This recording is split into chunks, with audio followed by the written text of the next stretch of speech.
Sila na ngayon ang gusto makipag-dialogue. Noon tayo. Gusto natin makipag-dialogue sa kanila. Nang makipag-usap tayo sa China, si Xi Jinping kinausap mismo ng ating Pangulong Bongbong Marcos right after na manalo bilang Pangulo ng ating bansa. Ang problema po, after na mag-usap yung dalawa, binomba tayo ng water cannon.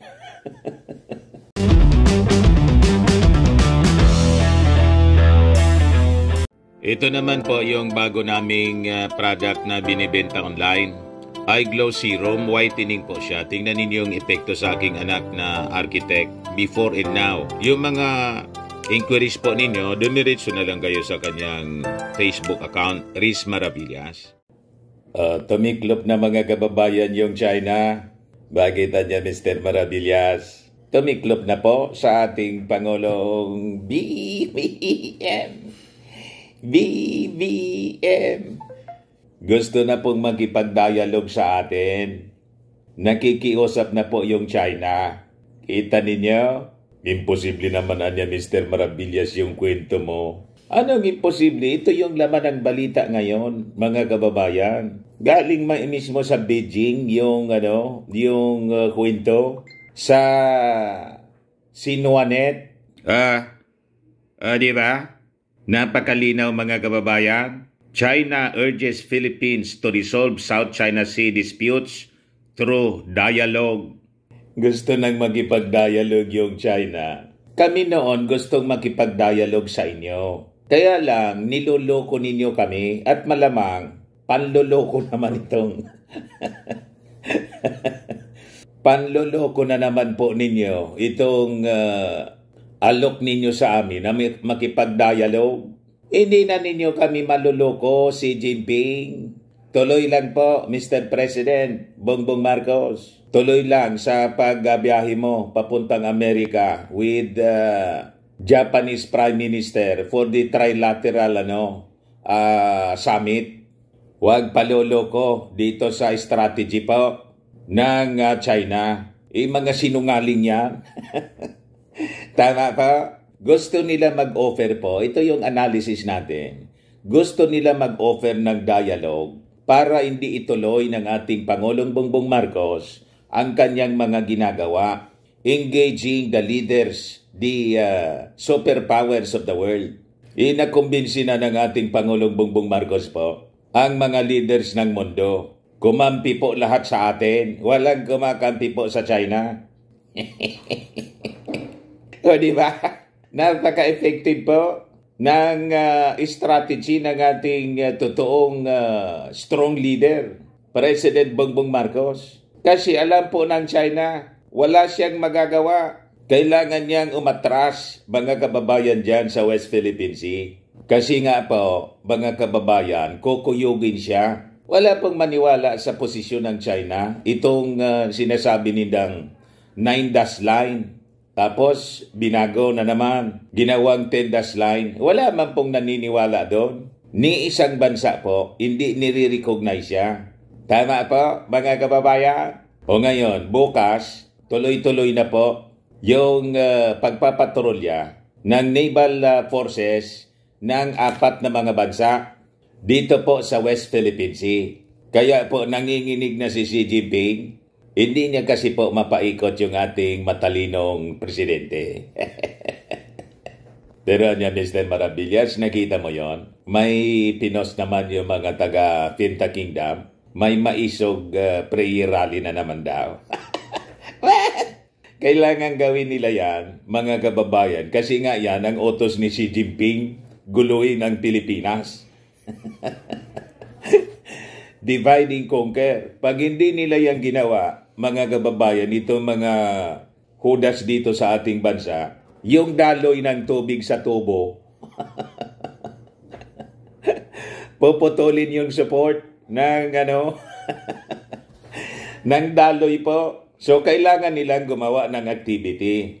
Kahit alam nila, wala mang support sa ating mga mamamayang Filipino. Ayan po, yung mga hudas, magsasagawa na naman po ng prayer rally.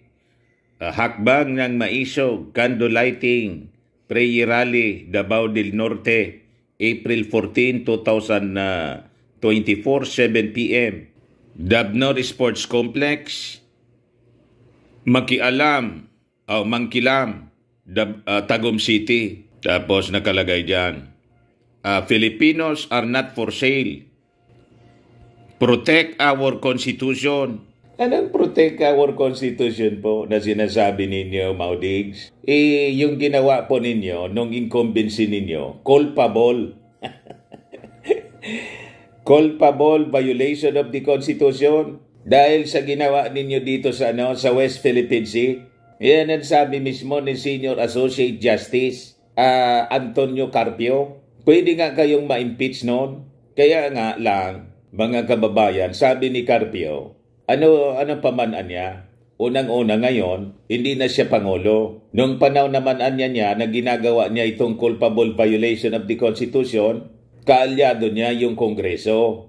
Yung Congress and yung Senado, kontrolado niya. Kaya nga sabi ni Carpio, ang pwedeen niya nating gawin ngayon, mag-ingat na tayo sa pagpipili ng mga leaders natin sa 2025 midterm election. Pati lalo na po sa 2028 election.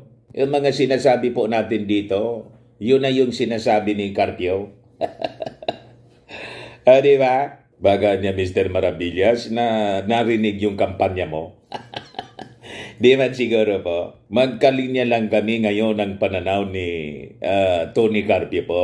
So, going back dito sa ating balita, kung saan nakikisuyo na po, nagsosomaamo. Kita ninyo?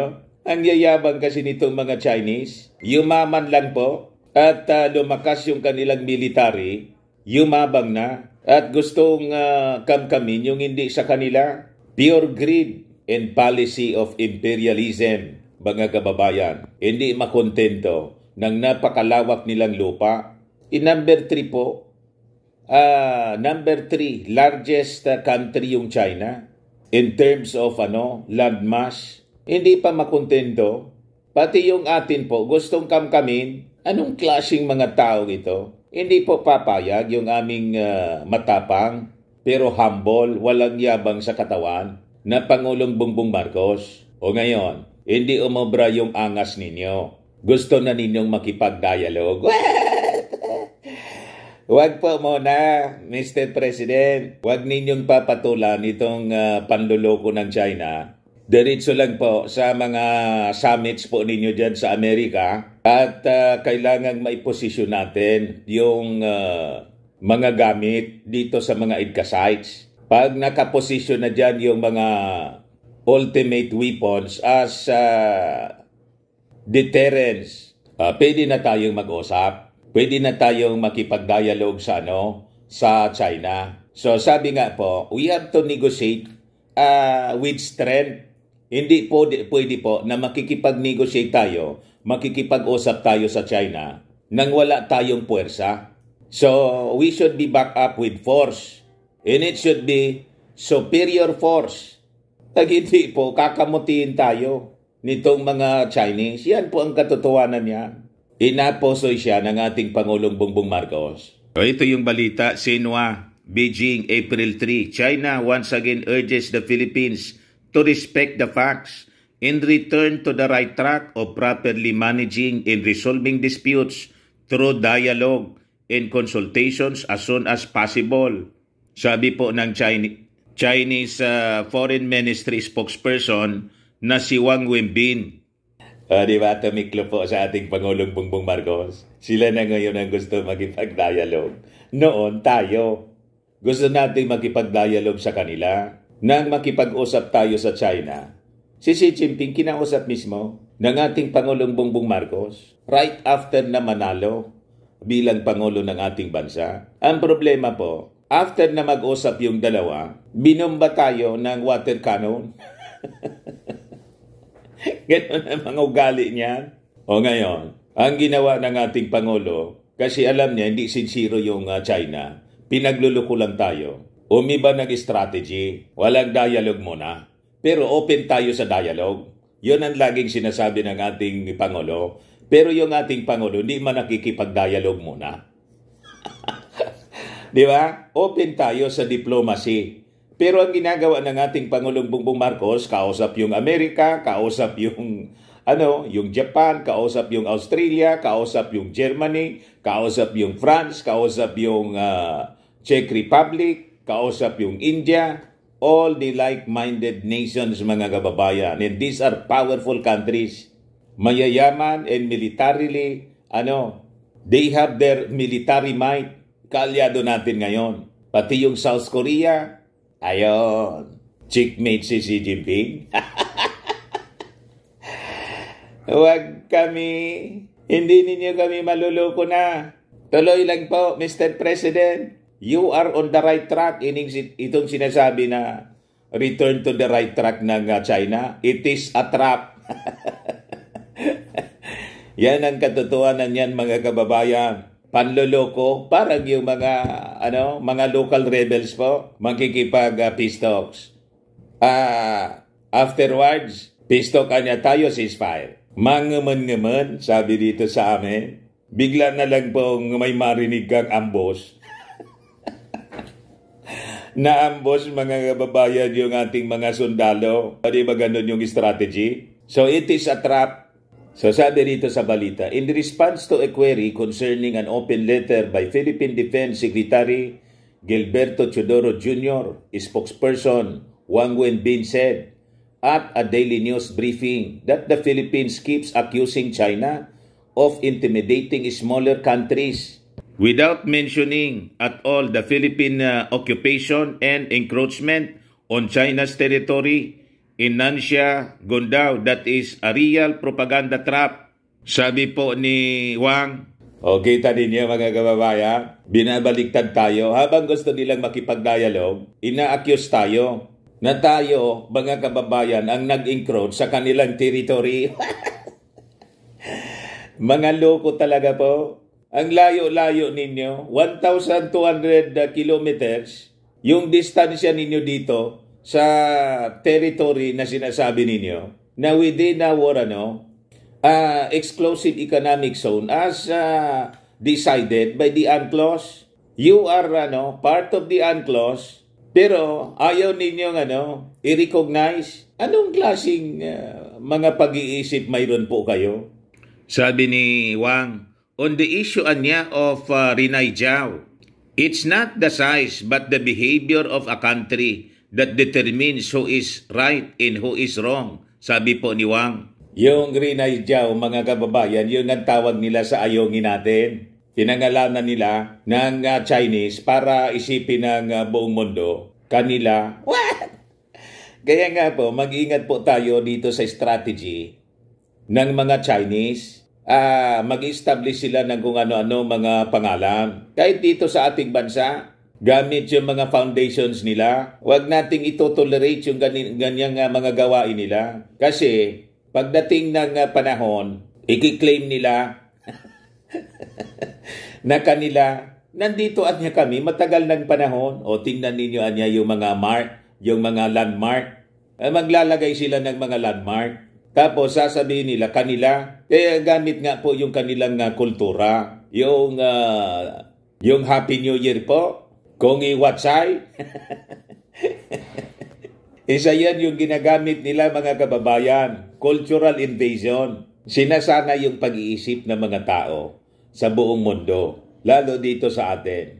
Tapos mag-establish sila ng Chinese community. Tapos makikita ninyo yung mga characters, lahat in Chinese. Di ba? Mag-ingat po tayo sa kanilang mga mga style. Ito yung mga Pilipino. Most of us, mga kababayan, unsuspecting, inosente. Akala natin nakikipagkaibigan lang at ini-introduce lang nila yung kanilang kultura. Yung ulterior motive, hindi natin alam. Mag-ingat po tayo. May ulterior motive po sila. Para yung resistance natin will become lesser. At time will come, wala nang resistance. Kaya nga yung ginawa nila dito sa atin, nakipagkaibigan, lalo sa mga officials, nagbigay ng mga regalo, sinuport yung mga kandidato natin. Ayun, naging friendly tayo sa kanila. Yung ulterior motive nila is to invade us. Unang in-invade nila, mga kababayan, yung ating damdamin. Brainwash po tayo. Tingnan ninyo ang ugali ngayon ni Mau Diggs. Sabi nga nang nabasa natin, mga kababayan, sa mga reactions ng mga netizens doon sa alleged gentleman's agreement na pinasok ni Mau Diggs. Yung binulgar po ni Harimau mismo, pero kinontra ni Panelo. Si Panelo po, damage control ngayon. Si Mau Diggs yung the only unpatriotic president na umupo dito sa ating bansa. Ipinagkanulo tayo sa China. Imagine, gusto na tayong gawing province po. At yung desisyon ng UNCLOS, gustong ibasura po. Walang kwenta niya yan. Saan ka nakakitang leader ng isang bansa, mga kababayan? So yun ang epekto po ng cultural invasion na brainwash po yung ating mga leaders. Kaya nga po, mag-ingat tayo sa pagpipili ng ating mga magiging leader in 2025 midterm election, lalo na po sa 2028 presidential elections. Kawawa yung ating mga anak. Mawawalan po tayo ng sariling bansa pag mga pro-China ang pipiliin po ninyong mga leaders. Naintindihan ninyo, mga mangmang? Na mga pro-China? Pero niya, Mr. Maravillas, maintindihan ni mga mangmanga yan. Pilitin natin na educate itong mga mangmang. Tigilan ninyo po ang pagpauto dito sa mga Chinese. Ito po ang binabasa natin, propaganda. Pag tayong paluloko dito, gusto nilang makipag-usap. Pero ang pinopos po nila, yung interest nila. He pointed out that right after the Philippines deliberately grounded its warship on Renai Jiao sa ayungin ito in 1999, which seriously violated China's sovereignty. China made demarches to the Philippines, and the Philippines promised to tow away the warship several times. A senior official of the Philippine Department of Foreign Affairs made it clear that the Philippines had no intention of building any facility on Renai Jiao, and it does not want to and will not be the first country to violate the declaration on the conduct of parties in the South China Sea. Kita ninyo yung linya ng kanyang propaganda? Ayaw man nilang pangalanan kung sino. Sino ba yung nagsabi sa inyo? That is the challenge ni NSC Director Jonathan Malaya. At sabi nga ng ating Pangulong Bongbong Marcos, kung mayroon man niya nakipagkasundo sa inyo, kasi wala mang umaamin, including Mau Diggs, wala man umaamin po. Pinalalabas po si GMA.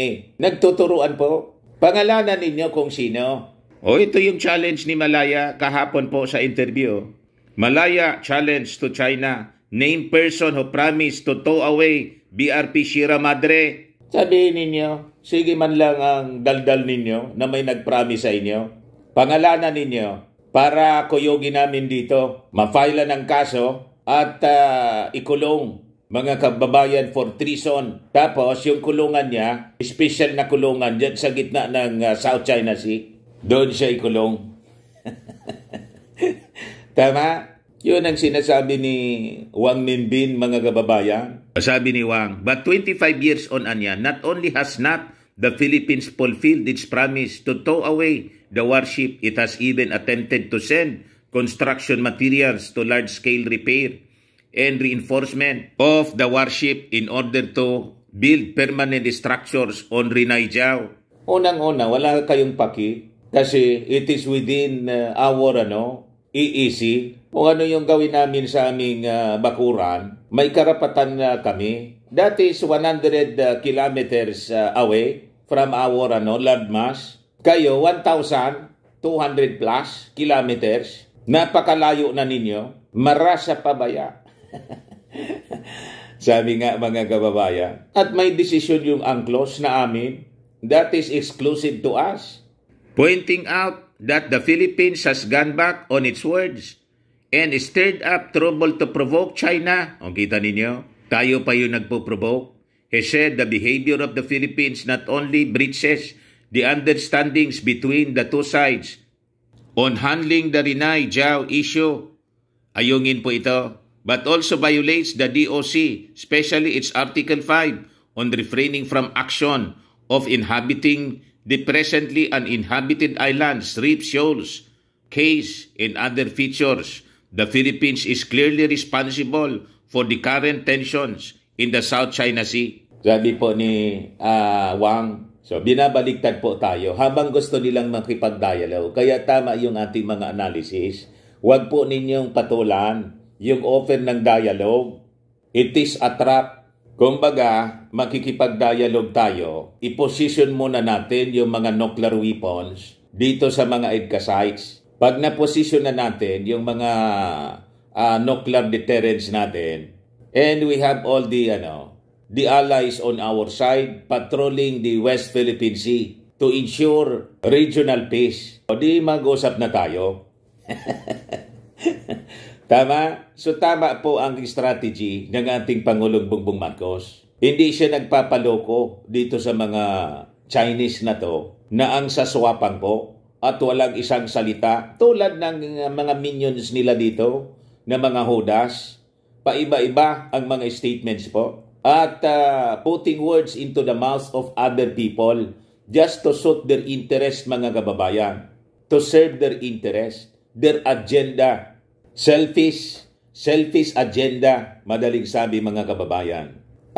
Sabi rito, Wang stressed that China and ASEAN countries have long been committed to properly managing and resolving disputes through dialogue and consultation between the states directly involved and have worked together to jointly maintain peace and stability in the South China Sea, which kept it generally stable.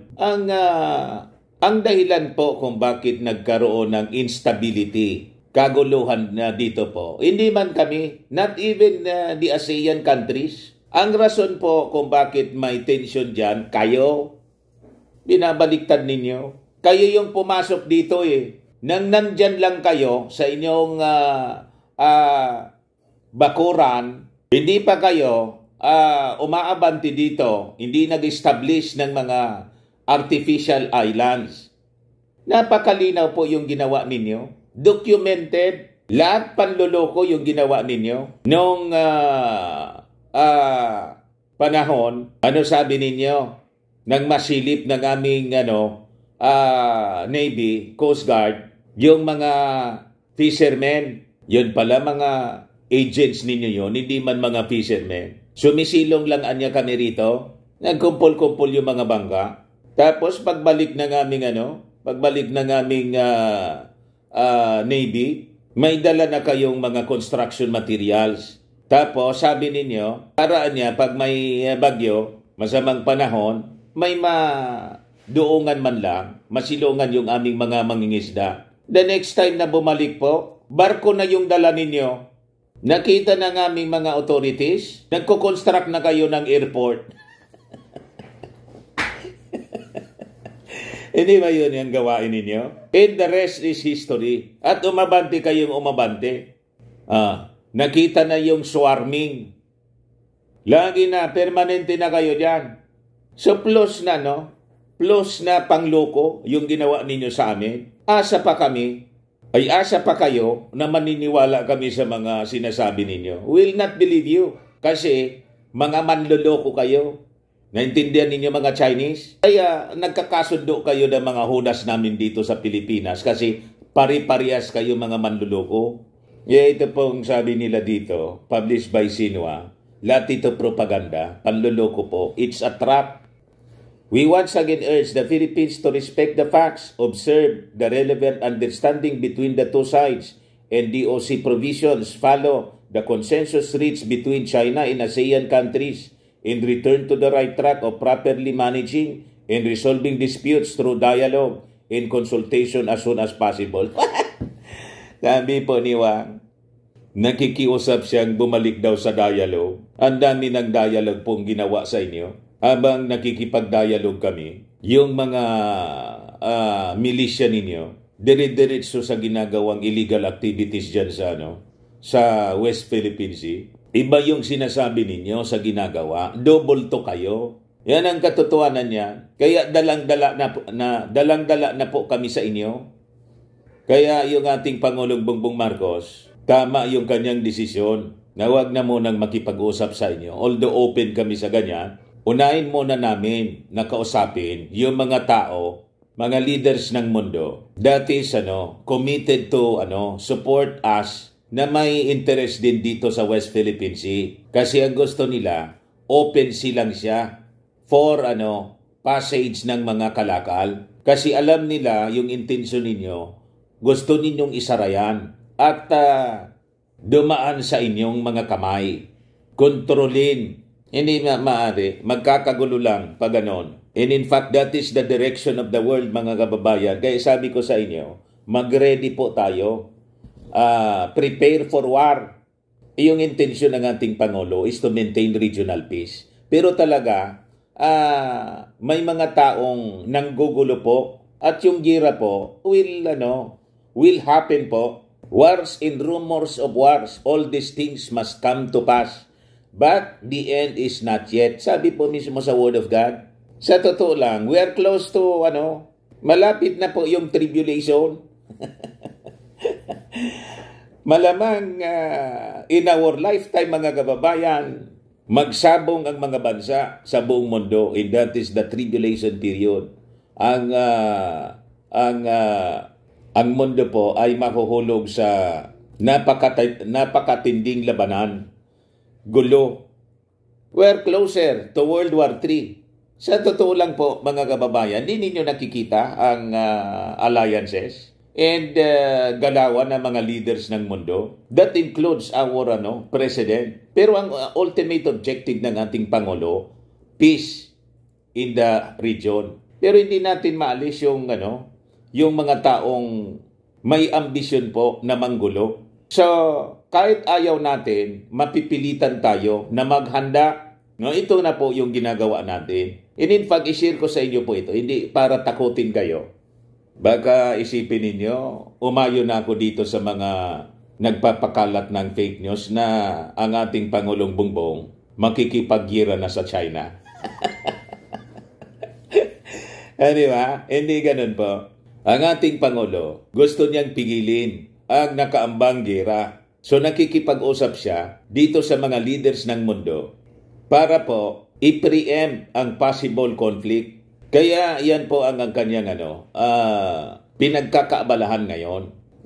Sa Middle East lang po, mga kababayan, yung existing war ng Israel with Hamas. Alam ba ninyo na based sa mga latest development ngayon, malamang mag-spiral siya at baka mauwi, sabi ng mga analyst po, and Bible scholars. Tayo kasi hindi lang pagbabalita na simple. May kasama pong prophecy tayo.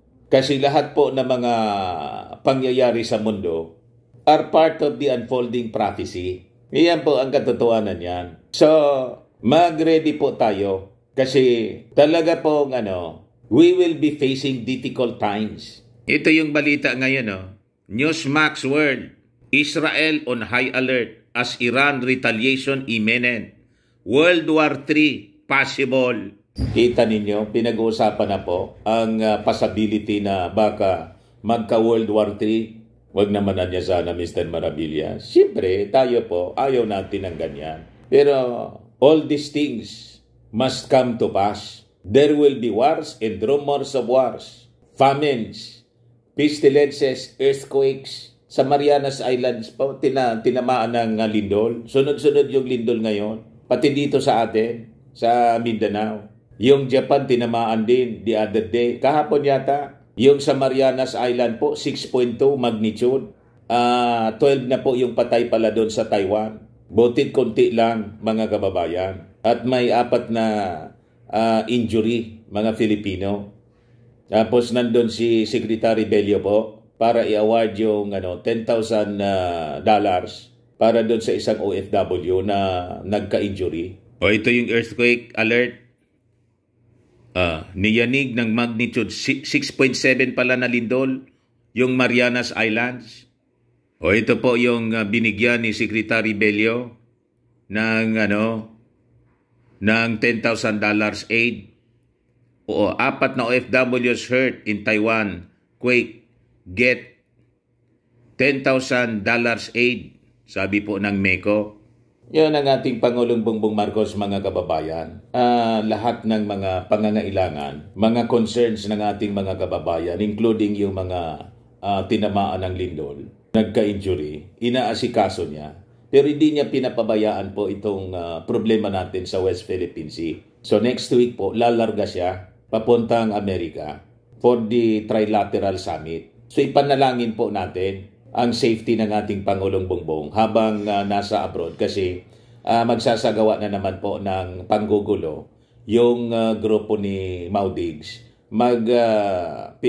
Prayer meeting na naman po. Baka magsagawa na to ng kasi ang ambisyon nila, agawin yung Palasyo Malacanang. Gusto ng Luzobin, ginagamit yung mga prayer rally para magsagawa ng people power. Tagum City, napakalayo mga kababayan dito sa seat of power kasi wala mang mahikayat po na mga taga rito sa atin. Doon na lang sa lugar ni Pantaleon Alvarez, doon may mga nauuto pa sila, siyempre may mga supporter sila doon. Pero dito po, iilan na lang po, mga DDS na lang po na yung mga dati na nauto nila, hanggang ngayon nauuto pa rin. Ngayon, balikan natin itong sabi dito sa balita, possible World War III. Kaya manalangin po tayo na wag naman po sana. Ito yung balita sa Newsmax. Israel's war cabinet convened amid escalating tensions with Iran following a deadly strike on an Iranian consulate in Syria. Iran's vow retaliation has put the region on edge, raising fears of a broader conflict, the U.S. Sun reported. The cabinet met to address the looming threat of an imminent attack following Iran's pledge to avenge the strike that claimed the lives of several top commanders. The attack allegedly carried out by Israeli F-35 fighter jets reduced the Iranian consulate building in Damascus to rubble, resulting in the deaths of at least 11 individuals, including 7 senior members of the Islamic Revolutionary Guards, Corps. Iran swiftly pointed fingers at Israel, with President Ibrahim Raisi condemning the strike as a cowardly crime and vowing that it will not go unanswered. Supreme Leader Ayatollah Ali Khamenei reinforced Iran's stance, promising retaliation to defeat the Zionist regime. In response to Iran's threats, Israeli Prime Minister Benjamin Netanyahu held urgent meetings with security officials, expressing concerns over potential attacks on Israeli territory or abroad. Israel has bolstered its air defenses and called up reservists in anticipation of Iranian retaliation. The escalating tensions come amid ongoing clashes between Israeli forces and Iranian proxies. Hezbollah has intensified cross-border attacks while Yemen's Houthi rebels have disrupted significant shipping routes. Experts warn that Iran may resort to direct missile attack strikes on Israel, risking a broader conflict. Kaya na po ang pinag-usapan ngayon. World War III approaches. Papalapit na po tayo sa ultimate Battle of Armageddon. Kaya sabi po sa Word of God, prepare for war. Ayaw natin ang gira po, pero that is the reality. Sabi sa Joel chapter 3 verse 9 to 10, proclaim this among the nations, prepare for war, wake up the mighty men, let all the men of war draw near, let them come up. Beat your plowshares into swords, and your pruning hooks into spears. Let the weak say, I am strong. Kaya tama po yung ginagawa ng ating Pangulong Bongbong Marcos. Ang objective natin, hindi makipaggira, but to defend. So yan man lang po, mga kababayan, yung ating mga discussions ngayon. Huwag po kayong mag-alala. Huwag kayong matakot. God is in control. Okay pa? Bye-bye. God bless.